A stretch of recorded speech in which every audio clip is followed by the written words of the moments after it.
Morning guys, so we are here at the Belfry today for a little coaching conference. This is our national headquarters. So this is the headquarters of the PGA here at the Belfry.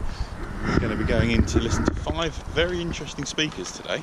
Yeah, so should be a good day of learning, always wanting to further your knowledge, so don't just stand still, always trying to move forwards. Exactly, so let's get in there, see what's going on, we'll give you a little recap as things progress.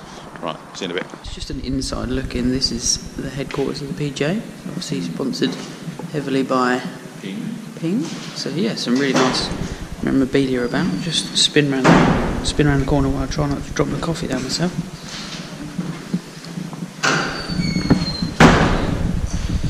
Some nice Ryder Cup memorabilia. Some pieces. Some really cool stuff in here. And these are all the trophies we want to win. Nice cool insight into our headquarters. Right, so that is the morning over and done with. Yeah, so really informative. A lot of things to sort of challenge you and sort of hear other people's sides of not necessarily arguments, but more like healthy discussion in the fact of what other people believe to be the right way of doing things. Yeah, I think the first speaker, Tony Bennett, said it really well. It's talk about bias. Everyone's got their own bias, and you've got to bring your bias, but also listen to everyone else's bias, especially when it comes to coaching, because there is no correct method, is there? Yeah, that's it. And everybody's going to have like very different ways of solving maybe the same problem itself. So yeah, it's been great so far. It's the eye-opening stuff, isn't it? So it's the reaffirming to us that get a task, make sure everyone knows what the task is, be clear on what you're trying to do and how you're trying to find some objectives. And obviously all of this today is about elite players. Yeah. So it's really interesting to just be specific and think about that element and how you can improve elite. Yeah, and I think when you look at that end of the game, you can get quite sort of clouded in the fact that those guys are so good and bits and pieces where actually they need the same guidance as everybody else. Yeah, and just because they're good on the golf course, there's a whole lot more to being a pro and being a playing professional than just being good at shooting a number. As the last sort of guy alluded to, it's the fact that however many he looked at amateur golfers that then turned pro and how they performed at that point, and they just weren't prepared for. They'd been given funding and bits and pieces to get them to that level. Then the funding disappeared and it was like, right, you're at it by yourself, and there wasn't that team around them anymore. It was them versus the rest, and they didn't come out there. Whether that's like a media commitment or being able to get yourself from A to B and put yourself up in a hotel and feed yourself and do this without having to say, right, you're getting up at 6, you're doing this, you're doing that.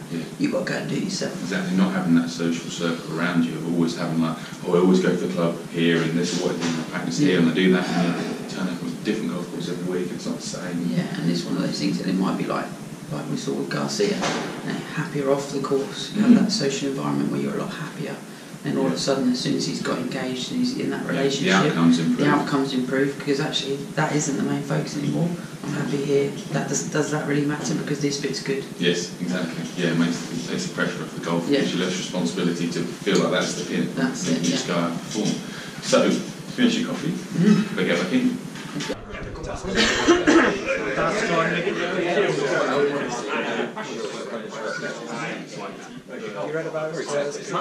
So that is the end of the day. Yes, and while we were here, we thought we'd take advantage of the Belfry's chipping green. Yes, so we'll have a quick spin around here. We're going to hit a few little chip shots. This guy's just hit one in off the fringe quite nicely. Yes, so we're going to have a little chip and tell you about what happened this afternoon. So this afternoon's was Tristan Mullally. So he is head of the Canadian Federation coaching. He is, yeah, and he's Brooke Henderson's coach. Yes. So obviously, if you haven't seen anything about Brooke Henderson, go online and have a look at and track how her career's progressed. And it's been a pretty quick rise, isn't it? Great insight into definitely looking at a golf swing and really not trying to change too much, seeing how good a performer that good an athlete she is, and how good she can get it done, and then just really working around not injuring her. Yeah, exactly. That was the main thing, wasn't it? He's basically, his focus was do not injure this talent. Let's see it progress. Let's see it develop, and let's see how good we can get her. So we're just going to hit a few little chip shots, and yeah, it was interesting how the Canadian Federation go about their business, and how they go about developing talent and maintaining talent, and how difficult the process is to get funding. They're good down there. But if you do get some funding, they look after you, don't they? Yeah, it's interesting to hear just that they had actually some commercial help as well, wasn't it?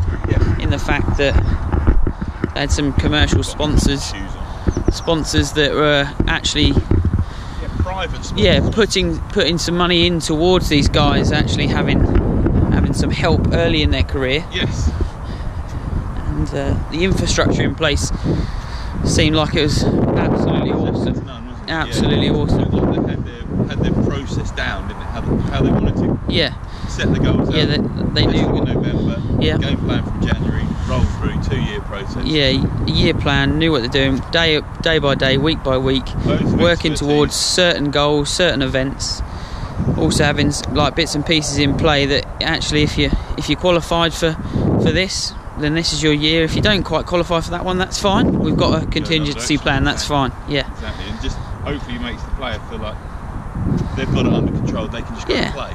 Yeah, definitely. It was an interesting day of all talking about elite performance, wasn't it? Yeah. So very much an end that you don't always talk about, and that some people don't like to talk about as well. Like some people don't like to classify themselves or put themselves in that bubble of ideal with elite people.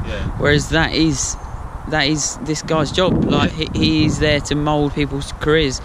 And the nice thing I thought about it was actually he didn't start to get into the whole thing of, oh, I am Brooke Henderson's coach and that is me and I've done this and I've done that. It was literally he was part of the team that made Brooke who she is. And that this is the process that we believe in, and this is what we'll do for our next athlete that comes through and our next athlete that comes through, and it becomes, like I say, a process and a team development. Yeah. And I think that was the one of the biggest things that I took out of it today, and I think you'd be the same, is that they weren't afraid, these guys, to put 21-year-old tour pros in with 13, 14-year-old kids at that top level, and actually they could both learn from each other, as it were. And it was at certain times today we've heard that like tour players and 13-year-old kids are doing the same drill at the same time, and the 13-year-old kid beats the tour pro. Yeah, exactly. And how good must that be? That must feel amazing as a 13-year-old kid to go, I've beat that tour pro today. Yeah. And if they've got that belief, they've more than likely then take that belief onto the course and into their tournaments. Massively. It can't help but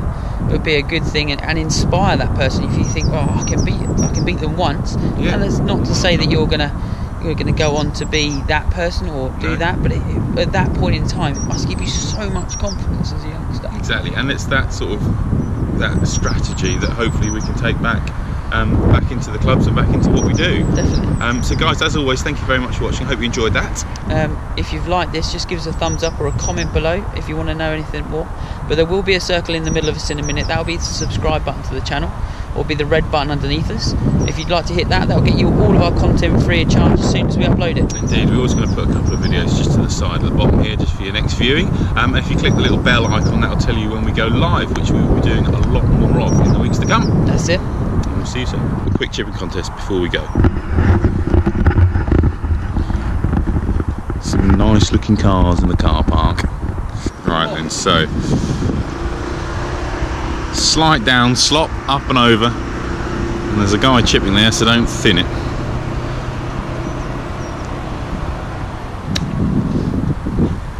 He's going to be pretty happy with that. It's just caught the down slop and run on a little. I meant yellow flag. You said it's yellow flag. Yellow flag, that's what I thought you said.